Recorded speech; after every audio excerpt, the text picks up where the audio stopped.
મેં એક video upload કરેલો જેમાં મેં જણાવેલું કે મેં લગ્ન કરી લીધા છે. મારી રાજી ખુશીથી હું એમના જોડે રહું છું, એમના જોડે આવી છું.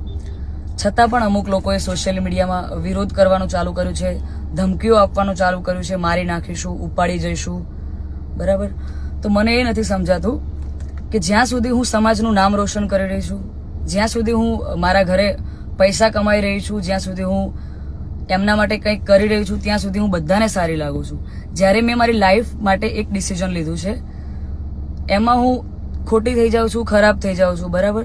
અને એને લઈને ઘણા બધા લોકોએ એવું બી મૂક્યું છે, સમાજવાળાઓ લોકોએ, કે ભાઈ અમે દીકરીઓને ઇન્સ્ટાગ્રામ, ફેસબુક બધું યુઝ કરવાનું બંધ કરાવી દઈશું. તો આ નિયમ ફક્ત દીકરીઓ માટે કેમ છે મને એ નથી સમજાતું. આપણા દીકરાઓ જ્યારે કોઈ બીજા સમાજની દીકરીને લઈને આવે છે ત્યારે આપણે બધું એક્સેપ્ટેબલ હોય છે. જ્યારે એ જ કાર્ય આપણી દીકરી કરે છે ત્યારે આપણે એના વિરુદ્ધમાં જઈએ છીએ.